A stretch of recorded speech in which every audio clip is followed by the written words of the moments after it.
Thanks for joining us on This Week in Health IT Influence. My name is Bill Russell, former healthcare CIO for a 16 hospital system and creator of This Week in Health IT, a channel dedicated to keeping health IT staff current and engaged. Today we're joined by Reid Stephen. Reid is the CIO for St. Luke's out of Boise, Idaho. And he is a thoughtful leader, someone who I really appreciate and I learned a ton from, and I think you're going to really enjoy this conversation. Special thanks to our Influence show sponsors, Sirius Healthcare and Health Lyrics, for choosing to invest in our mission to develop the next generation of health IT leaders. If you want to be a part of our mission, you can become a show sponsor as well. The first step is to send an email to partner@thisweekinhealthit.com. I ran into someone and they were asking me about my show. They are a new master's in health administration student. And we started having a conversation and I said, we've recorded about 350 of these shows. And he was shocked. He asked me who I'd spoken with. And I said, just CEOs of Providence and of Jefferson Health and CIOs from Cedars-Sinai, Mayo Clinic, Cleveland Clinic, and just all these phenomenal organizations, all this phenomenal content. And he was just dumbfounded. He's like, I don't know how I'm going to find time to listen to all these episodes. I have so much to learn. And that was such an exciting moment for me to have that conversation with somebody, to realize we have built up such a great amount of content that you can learn from and your team can learn from.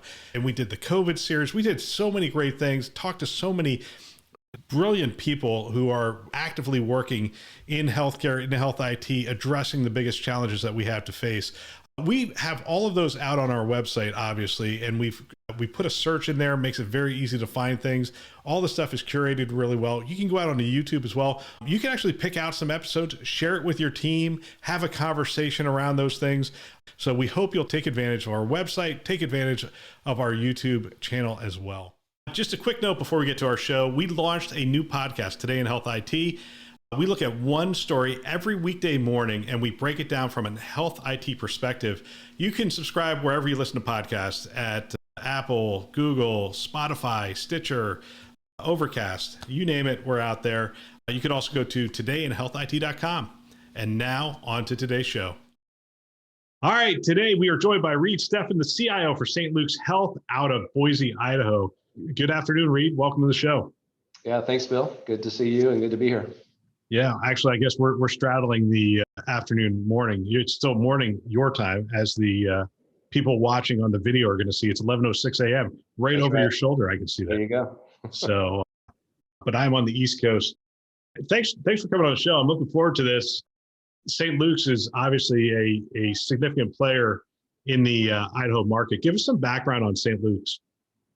Yeah, happy to. So established in 1902, grown from there. So Idaho's only not-for-profit, Idaho-based health system. We cover mostly Southwest Idaho, a bit of Eastern Oregon, 8 medical centers, a children's hospital, a couple hundred clinics, about 15,000 employees, 1,500 licensed doctors at our hospitals, and really take a lot of pride in kind of being community owned and based. Any of the investment that happens within St. Luke's stays directly in the state of Idaho. And there's a lot of pride of community ownership and benefit that goes with that. So you're not outside of Idaho at all. You're just within the border. A little bit of Eastern Oregon and then Southwest Idaho. That's right. Wow. So, but you're the largest Idaho operated player. Obviously you have Trinity's there, Intermountain's there. I think Providence is there as well. But yeah, you're the largest entity that's Idaho based. Correct. Wow. The largest private employer in the state. Wow. So talk a little bit about, so you guys, given your scope, is it considered more, because you have urban and rural. So Boise is considered urban, right? But you have an awful lot of rural. You have a lot of land in between some of the places you're talking about covering. Yeah, absolutely. So we've got nice pockets of both. We've got 3 critical access hospitals. We have clinics that are in very rural settings. And so it really is kind of an interesting dynamic of meeting the needs of a not just urban, but rapidly growing urban area. And so Boise in particular, the last couple of years, just really kind of overwhelming growth and just increases in the cost of living based on home values rising. So you've got that kind of pressure on one end.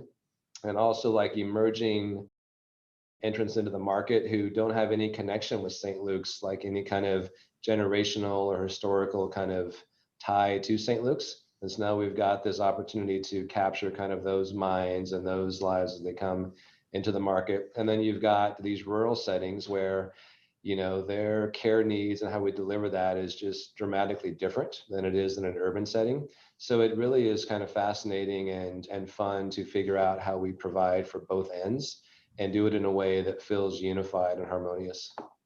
Yeah, I'm going to get way out of our swim lane already here, but I mean, when you have a digital strategy, is the digital strategy for urban and rural different? Yeah, I think it certainly is. I think in an urban setting, there's much more of a likelihood that those consumers are going to have access to broadband coverage, cell coverage. Some of our rural markets, you may not just have that. You may have dial-up in homes still. And so you've got to figure out that kind of last mile, how do we make sure they're not disadvantaged just based on where they geographically live? And so then you look at partnerships with companies to help extend that broadband connectivity, or to look at remote-based care options that are maybe a combination of low tech and high tech to be able to meet the needs of the consumer and the patient, like where they live.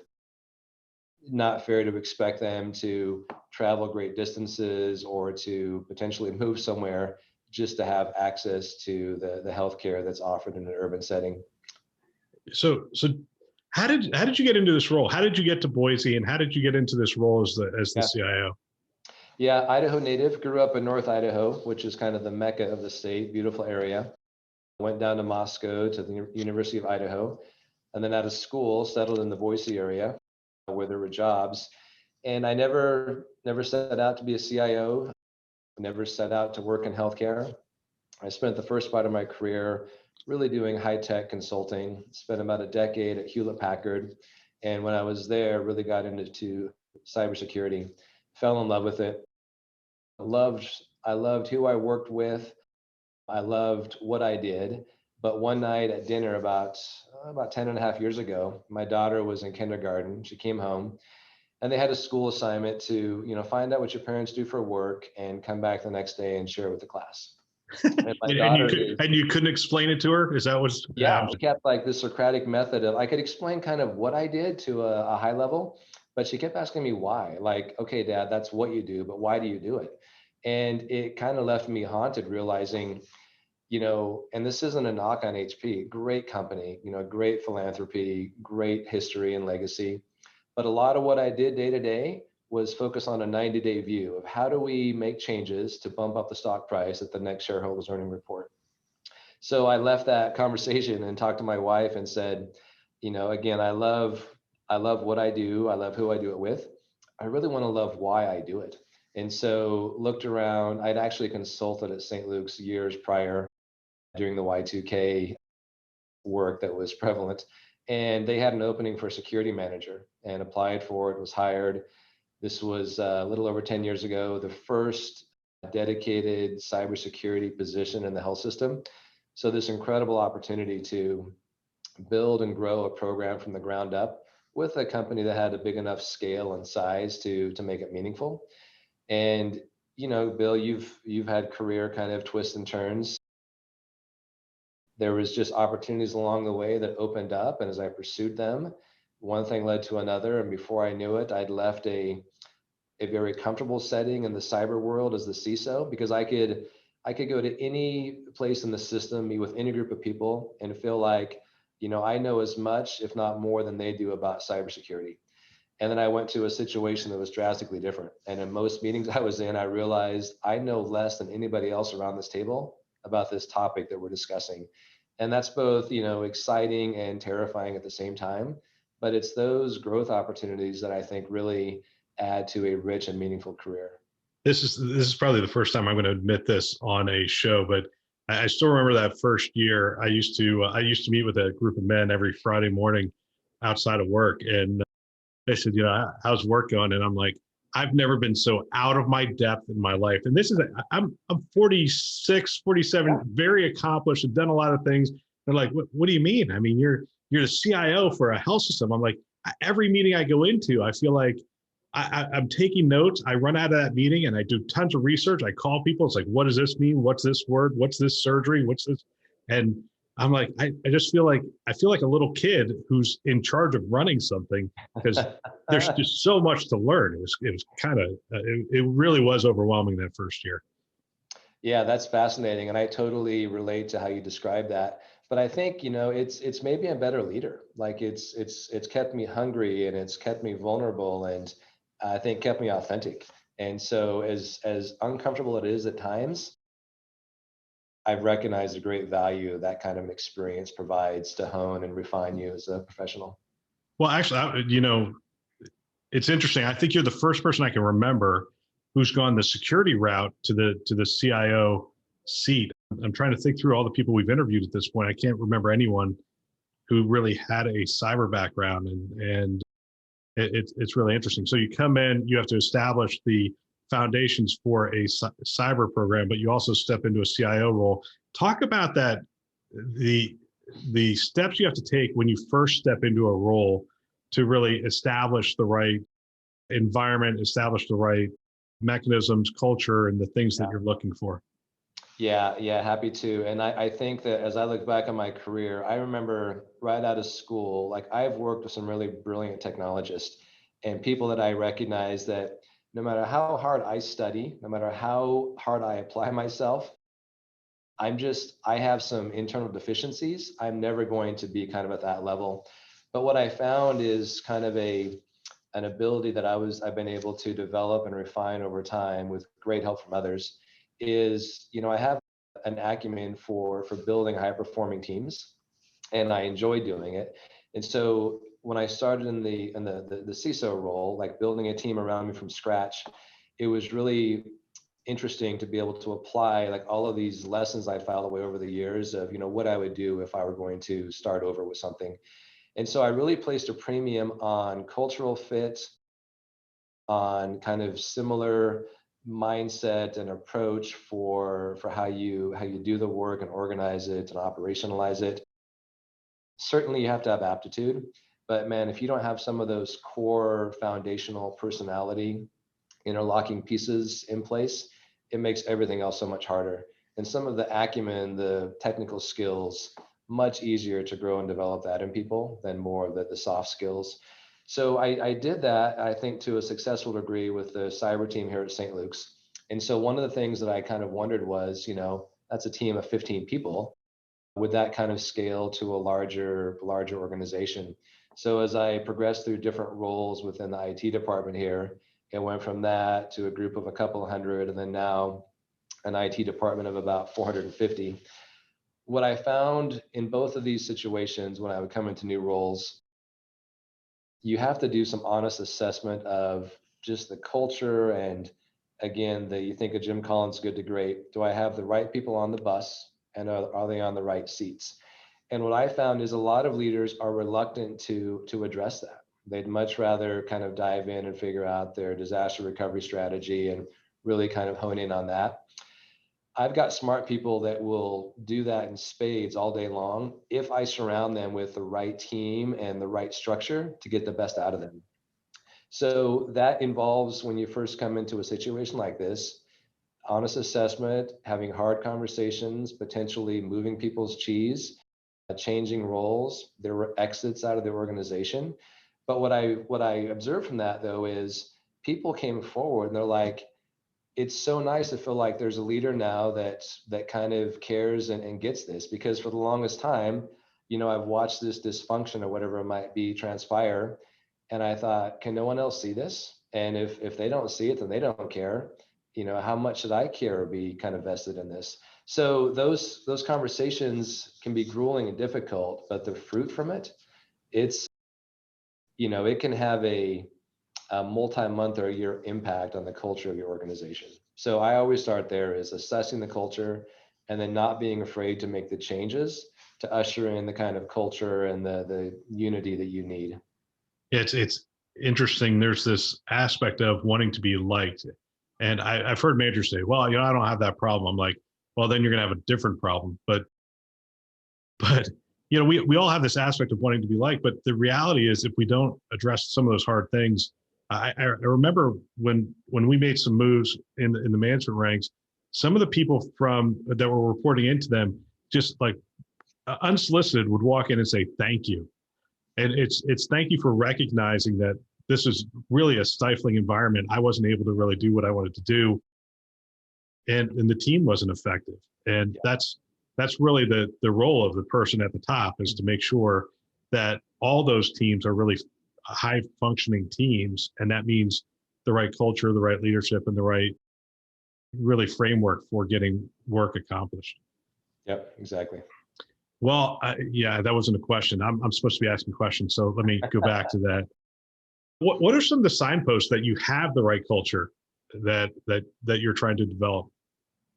Yeah, I think a couple of things. One is I'm always big on kind of assessing and querying, whether it's a survey or some other kind of vehicle, but my immediate kind of A team, so my extended leadership team, and really giving them, making sure they feel like safe to be as candid and open as they can be. And so things that I would hear that would let me know one way or the other that we're on the right track. If I hear people saying, I'm afraid to speak up in a meeting, or, I don't feel like there's the right kind of level of trust we need within this group. Like, those are huge red flags that, okay, we've got to hit this head on. The other side of that coin to me looks like this, and I'll have people say, this is the highest performing leadership team that I've ever been a part of. I genuinely look forward to the time we spend together. I look for opportunities to work with and interact with my peers rather than kind of run from it, because the time we spend together, it fills my cup. It's got this energizing effect on me, and it brings out the best in me. So I think when you start to hear those things at kind of the executive leadership team level, that's a huge indicator. And then I think you start to hear anecdotally, and you have to make the effort to solicit the information. So I have a series of weekly small group meetings where I invite 15 to 20 folks in the department. We meet together virtually now, and it's just an open forum. And you can draw some really interesting insights into, is that culture kind of trickling down to the organization to the degree that you would hope and want, or are there kind of gaps and pockets that are happening? But from that group, I'll hear things like, I feel like I have permission. I feel like the work I want to do here, it's safe, it's celebrated, it's encouraged. I don't feel micromanaged. I don't feel like I'm going to get my hand slapped if I take a reasonable risk to try something new. So I think those are the things you start to hear that indicate this is a culture that people are attracted to. And then you can see it kind of in metrics. We have a pretty low attrition rate, which I take great pride in, especially this day and age when there's opportunities. And we know in healthcare, there's technology operations outside of healthcare that financially are more lucrative. And we have folks that are like, I understand that, but I also understand that it's more than just the dollars on my paycheck. Like, there's the hidden paycheck that's a part of the work that I do. And that's compelling to me and keeps me here. I would imagine St. Luke's a little bit like St. Joe's in Southern California. I mean, the sisters came into that community, established a mission, and did that whole thing. There was a certain amount when you're in the community and talking to people, they'd say, "Yeah, I was born in that hospital. Yeah, Yeah. in the various. I mean, you're just such a part of the community. I would assume that just the value of working there is in and of itself is really great. Yeah, that's a great point, and absolutely. And like, even personally for me, two of my children were born here at St. Luke's. My father and stepmother both passed away inside the walls of a St. Luke's facility. So you've got these incredibly impactful bookend events of mortality. What other industry organization could have that kind of a heart to mind connection for you as an employee? None. And so it's hugely compelling.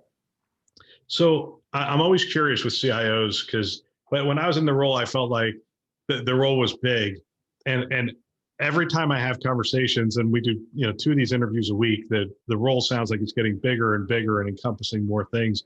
How do you determine what you're going to do in that every week? I mean, what sets your priorities as a leader, and what are the drivers that are setting the agenda right now for the CIO? Yeah, well, like everyone else for the last year, COVID has been kind of a firm hand on the rudder of where we're steering. we're starting to see that relax a little bit and a little more kind of personal choice come into the work we're doing. I think for us, we're really driven by this idea of experience, trying to enhance that experience, whether it's a clinician, an employee, a patient, a family member, inside the hospital, outside.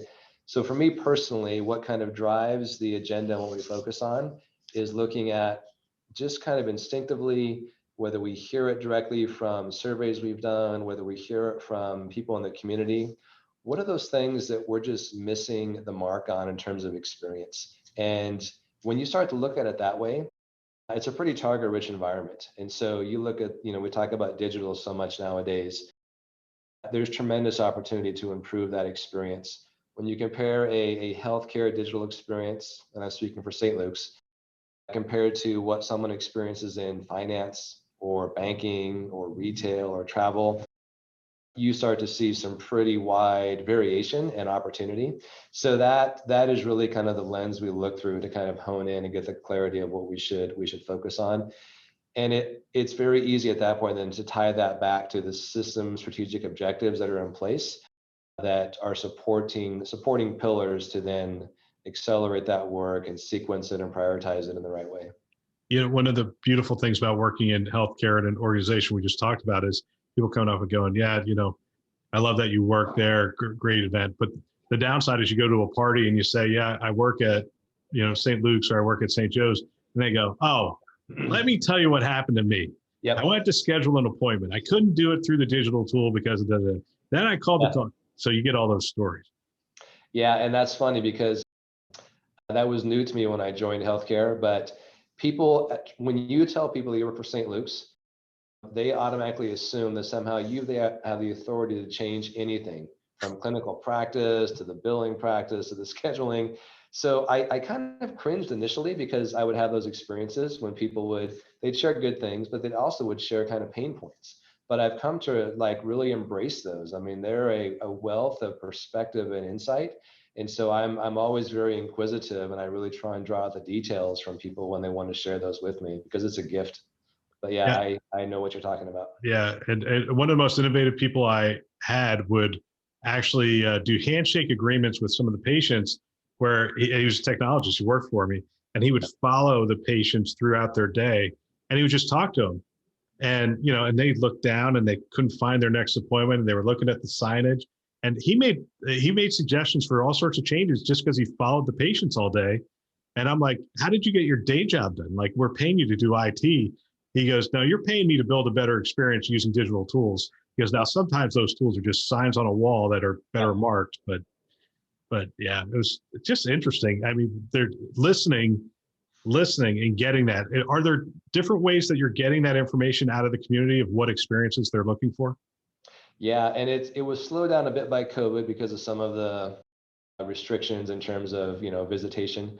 But what we've aligned on is this idea that we call Go to Cambodia, and it's attached to Christopher Charles, who was the kind of the thought genius behind the lucky ironfish, which is the iron ingot fish that you drop into your pot you're cooking in, and it's a natural source of iron in your diet.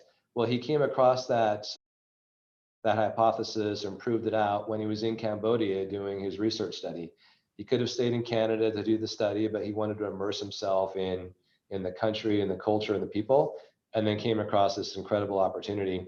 So we have that mindset here is we call the 3 C's of design disease. If all you know about the consumer or the end user and their experience, if all you know is gleaned from a conference room, a conference call, or a cubicle, you might understand the functional needs of what they're after, but you're missing kind of the social and the emotional context that might really be the driver to truly innovate or truly meet their needs in a way that they embrace.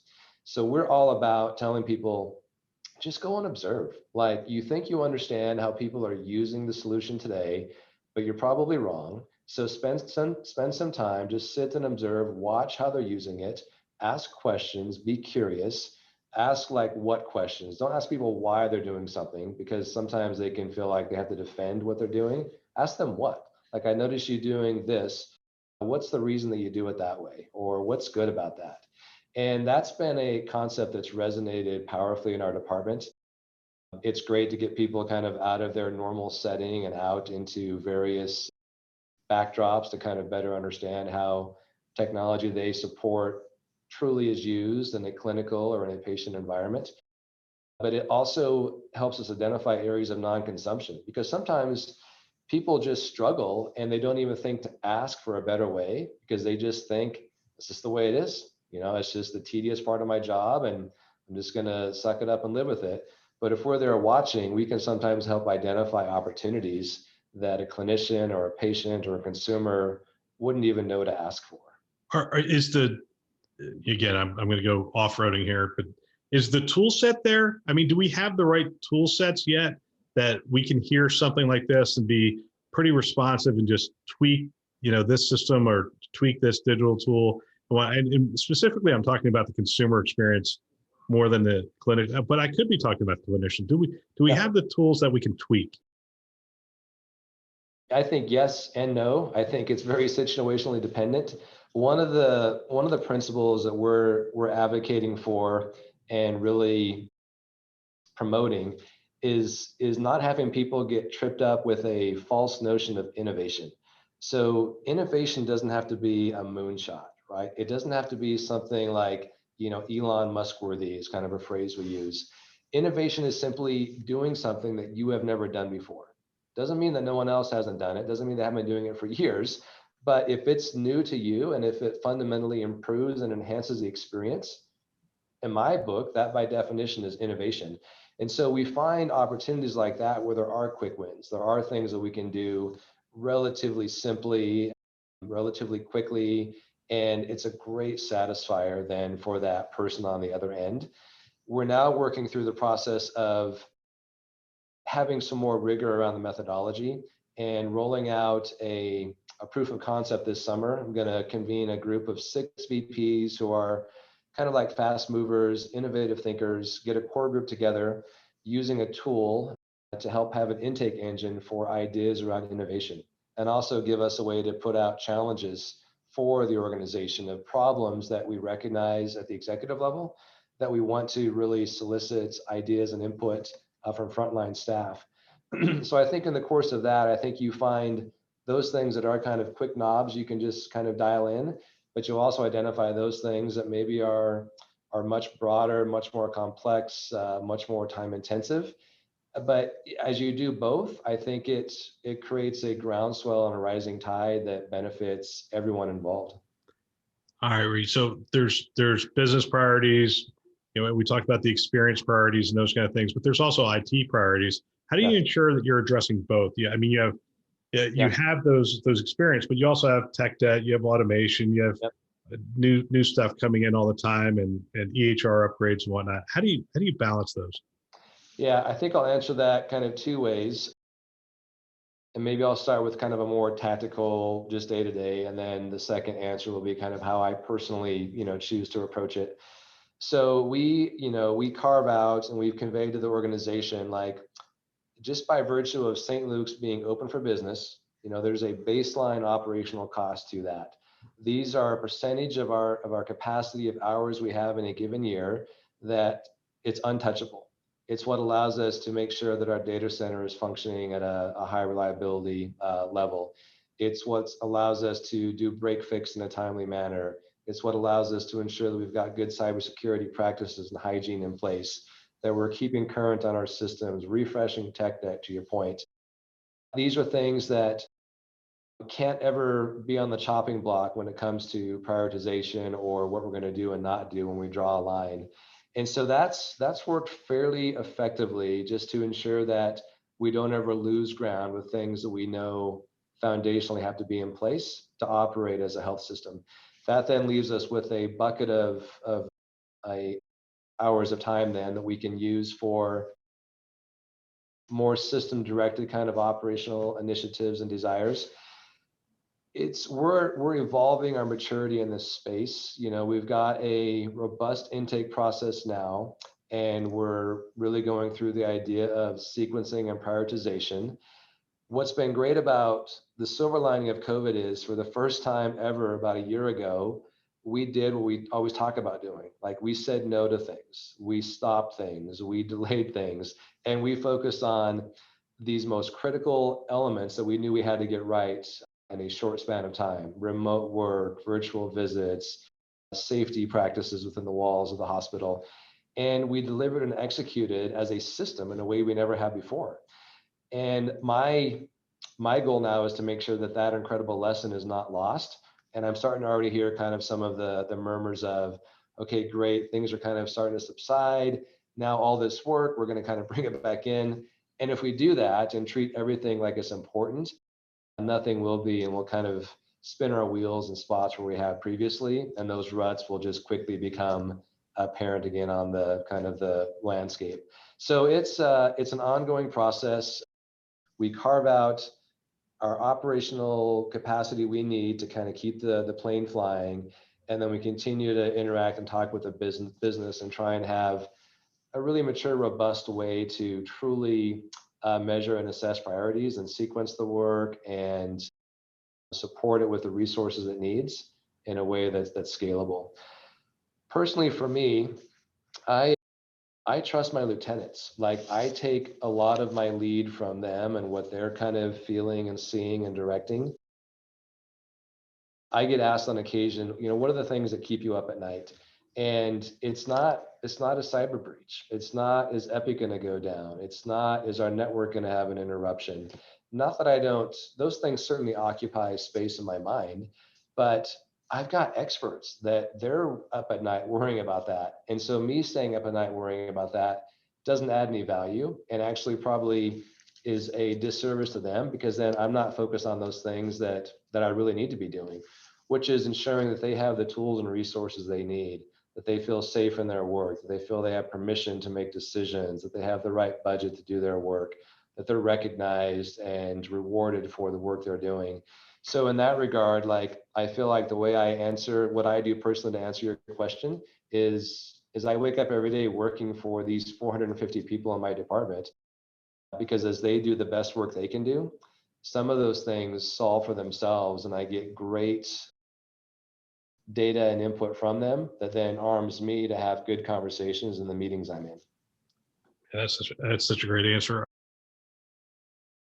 Actually building off of that, you talked about the silver linings of COVID in terms of priority setting and that kind of stuff. But are there other key learnings that we have found moving through the pandemic, or silver linings as you refer to them?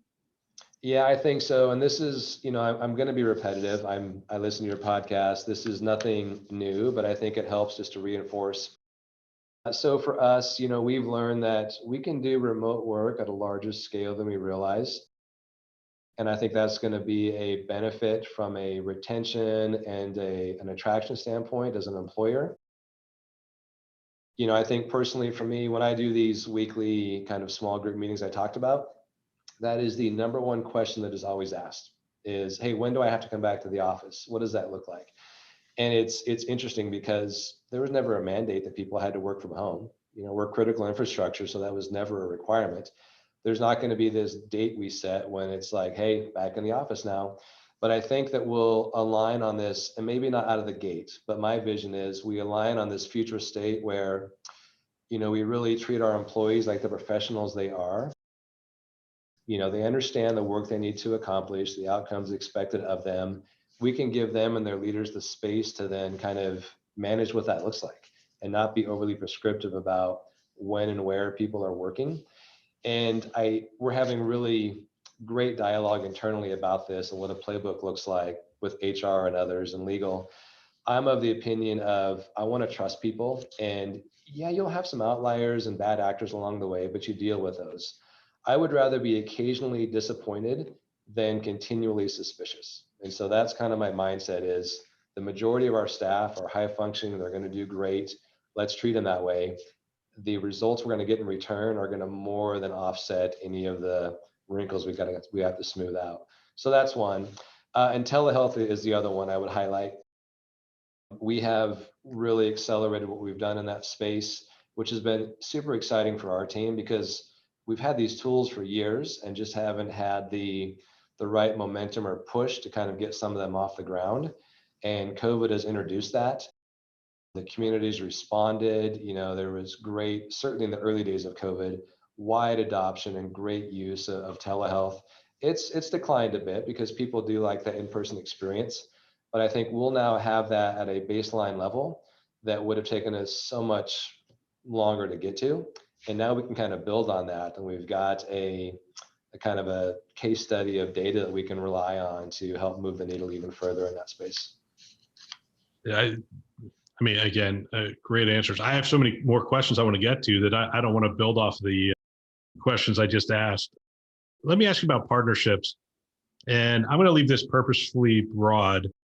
What interesting partnerships are you exploring, or do you have going on right now? And the reason I'm going to be vague is obviously you can talk about Epic. Epic's a great partner. You can talk about Microsoft; they're a great partner or whatnot. But I'm more curious about something that we wouldn't normally recognize as a traditional approach. Yeah, and maybe this doesn't address that last statement super acutely, but for me, when I think about the partnerships, I have curated and I try and really cultivate a deep connection of peers in healthcare and outside of healthcare, both in the CIO role and CISO and others. So for me, when I think of partnership, my mind always goes there before I start to think about kind of vendor partnerships and collaborative opportunities. And I think that's important because, and this is me, but I don't have a ton of like original, lightning in a bottle kind of thoughts. I'm sure it's happened in my career, but I don't have a bunch that kind of come to mind that I could refer to.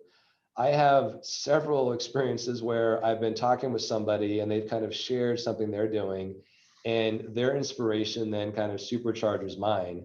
And so I've I've gleaned great value from being a fast follower.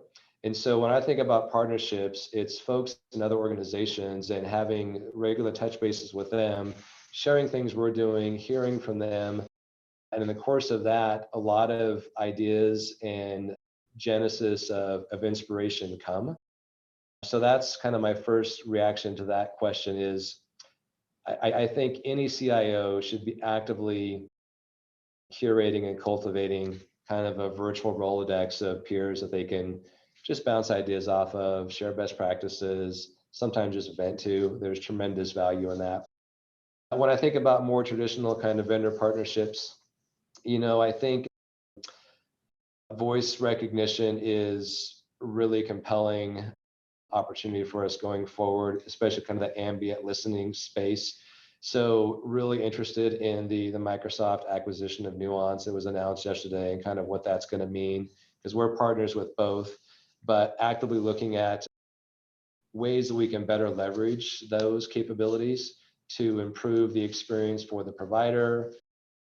Because the number one concern I hear from providers, especially in our clinics, is the worst thing that I do is I turn to the side to type in the computer, and I still try and like maintain a peripheral vision with the patient, but it feels so impersonal, and it impedes with what I'm trying to do there in terms of the relationship and really seeing them and hearing them and understanding them. So if you can take that experience away of having to turn and type on the keyboard and just have it, the ambient experience, capture all that, and then the intelligence built in to where the doctor has to do very little kind of modification. They just simply sign it. I mean, that's huge to me. Like if I were a doctor, I would be all in on that kind of a patient experience. We use one of the most cutting edge platforms for transcription for these episodes. And what we'll do is we'll drop the audio and video in, and it'll still come back with maybe 3% error rate, maybe even 2%. I mean, it's really good. I mean, from where I sit, we have to do very little to correct it, and everything that needs to be corrected is underlined because it's like, hey, we're making a guess at this word. They sort of highlight it, but still 2% in healthcare. Yeah, that's a big number. Yeah. Yeah, and that kind of a number is not going to fly. And so we're working with Nuance to set up a little like a demo room here on our floor. We've got an innovation lab where we can bring doctors through and let them experience that ambient kind of workflow firsthand, but then also provide, I think, good feedback to Nuance on ways that they can further reduce and fine tune their product so that number gets to zero and it just works. Yeah. It's not like theory when I try and talk to it and, it's an argument at the end of it. It's interesting. Somebody asked me about the acquisition yesterday. Like, do you think this is good for healthcare? I'm like, I think it's great for healthcare. And the reason I think it's great for healthcare is because I think Nuance didn't have the cash to develop all the clinical vocabularies that they needed to develop. And they were just doing them one at a time. Well, I think they just got access to a very wealthy grandfather who might help them to develop that a little faster. Yeah, totally agree. Like it's good for healthcare. Like it all works together in a weird way. I feel like I get a little more bang for my buck in our Microsoft EA renewal, and we write that huge check. Now that's just a tiny bit more palatable, not fully, but then it supports the Hello Epic as that functionality kind of comes out. So there is some nice interconnections there that will benefit the community. Yeah, I'm not going to push you anymore on that. The Microsoft agreement back in the day when I was doing it was one of the hardest to sign. I just looked at it and I went, man, this is an awful lot of money. But you're talking, for us, it was 21,000 users, and you just do times whatever the number is, and it's a big number. All right, let's talk about priorities. 2021's here. Pandemic isn't in the rearview mirror yet, but as we're talking, we're getting to the point where we're getting pretty close to 200 million shots in arms at this point across the U.S. That's not complete vaccinations, but it is doses delivered, and that's sort of my. So anyone who gets mad at me for saying anything that would indicate we're beyond this, we're not beyond this, but we're further along than we've been at any point. So you can see the light at the end of the tunnel. 2021 priorities from a technology perspective, what are you looking at? Yeah, so there's a couple of things that come to mind, and I totally agree with how you kind of characterize that. Like, we recognize we're still in a pandemic. However, we recognize that, to your point, it's getting better every day. So we don't want to suddenly react, 4 months from now, whenever it is. Like, we want to start to kind of jog into that entry point and be able to start running. Digital front door is a hugely important topic that's on our radar and that we're focused on. And we've talked about it for a few years, but again, the experience with COVID has kind of brought it front and center, and in particular in the eyes of our executives. The last few months, as we've tried to, like everyone else, respond to the vaccine workflow needs, standing up clinics, adapting to kind of shifting guidance from our local state government, we've had to be agile and have recognized that, and Epic is a great partner, but we have, at this point, they completely own that digital front door experience with our consumers. We use the stock MyChart application, which, while functional, we found that there were some unique needs we had, and the ability to kind of modify the app to meet those needs in a timely manner was impossible. And even sometimes a couple of things like just changing some text in a few of the screens, which you would think, like on a website, you should be able to change the text, push it, and be good. Well, no, we'd have to reboot all of our MyChart servers, which is you don't just go and do that. That's like a 24-hour kind of a cycle thing, because you got to do this drain stop approach where you stop all sessions on one server, and once everyone's logged off, you reboot it, then the next one, then the next one. So like it just became an opportunity to recognize that we need to be a little more deliberate about charting our course and likely developing an app that kind of provides that front door experience. So we control that, and we are that one that are interacting with our community and their needs that we know and should know better than Epic. And we would never expect Epic to know them or to tailor a tool meant for a broad population to our unique needs. So excited about that. That work is actively underway. And then really looking at a lot of RPA kind of opportunities. We have a lot of excitement from finance and revenue cycle in this space. They feel like there's so many processes today that they're doing that are manual and repetitive. So it's time intensive, it's costly, it introduces human error. And so super excited about the interest and the lean in from those leaders to look at ways to start to use RPA in a very meaningful way that delivers operational benefit, but also bottom line benefit. Yeah, that's well, RPA is going to be interesting. Digital front door is going to be interesting. I've gotten into the habit at this point because we're coming up on our time, and I want to respect your time here. I actually asked the question: is there a question I haven't asked?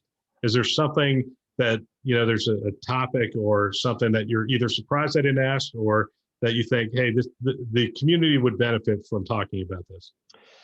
Yeah, it's not something I'm surprised you didn't ask, and I guess I'm not quite sure how I want to approach this. So I'm just going to start talking, and then you can edit this with your magic. This last year has been really fascinating, kind of a human experiment observational opportunity, in particular around COVID. So generally, people that are your friends, people that you interact with on a regular basis, you're fairly aligned on your life perspective, how you kind of view things and assess things. And this year, more than any ever other, has kind of introduced this, not really a rift, but just kind of, showing that there's a little bit of separation in how people think. And in particular, when it comes to COVID, the virus, the vaccine. And I've had a lot of conversations with people about this because, I talked to our CMO and really respect him. And he shares that he's like 100 years ago, the average life expectancy was in the mid 40s. In the 100 years since then, he's like 30 years have been added to that average life expectancy. And he says we've done that through public health initiatives and through medical science. And yet, right now, in this very hour of need, those two things will help us get through this pandemic and continue to improve and expand on the length and quality of life. People are turning away from based on bad science, based on conspiracy theories. And so, what's been personally interesting to me is watching that come into like my circle of close friends and acquaintances, where I never would have thought people would believe some of the things they do. So I have a friend who was sharing that his son right now is doing a research paper about how mRNA vaccines are not safe and not effective. And he's telling me how his son has 11 pages of references he's found already. And we're kind of talking through it. And I left there realizing, and his son is in high school. I think he's a sophomore. And so he is banking more on his sophomore son's perspective and these internet website articles than like a licensed, certified, respected medical professional. And I think we need to talk about that because it's not unique. And I think within our department, we likely have these kind of different viewpoints on this as well. And I think it's going to be an interesting journey to navigate going forward, because that potential misalignment or kind of different viewpoint, it could be something that erodes culture. It could be something that causes contention and friction that is counter to what we're trying to accomplish as a team. So I'm just mindful of that and want to make sure that, again, I'm not talking about groupthink or forcing ideas on people, but how do we talk about this in a way that's not combative, that doesn't try and have either side trying to win based on their position, but just open conversation and kind of finding that middle ground where we can accept the different viewpoints, but still be united in our purpose. This is a great topic. I mean, the it's impossible for me not to say anything at this point, if that's all right. Yeah. I'm getting ready to prepare for a Today show. So we do Today in Health IT every day. And tomorrow or Friday will be on COVID and vaccine update. And the biggest story right now is why Mississippi has fewer takers for 73,000 COVID shots. And you go to the next story, vaccine supply increases while demand falters in Ohio. You go to the next story, and it's COVID-19 vaccine supply is starting to exceed demand in Fargo.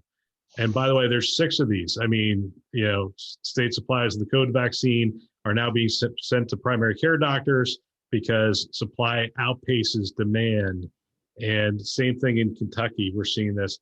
And this is just, there's people that are making decisions based on politics. They're making decisions based on internet articles.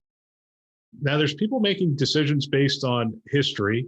We have populations of people that have not been treated well by the healthcare community over the years, and that has really saturated that culture, and we have some work to do there. And then there's people that have concerns around vaccinations and those kind of things. But I think that group has actually grown as a result of the pandemic, which is really interesting. But rather than go down that path, I will say this. I think it's more important today than ever to remind yourself of why you like these people and why you respect these people. I have people that I vehemently disagree on a lot of things that are happening, like vaccine passport, and a couple of my ongoing guests on the Newsday show, we're just on completely polar opposite sides of that. But at the end of the day, I respect who they are. I respect their opinion, how they got to that opinion, and I respect the work they do in healthcare.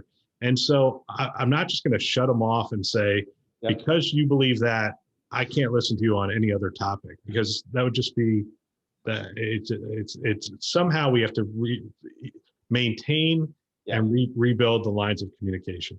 That's exactly right. That diversity of thought can actually make us stronger and better, to your point. I just want to make sure it doesn't become divisive. And so that just occupies some thoughts in my mind.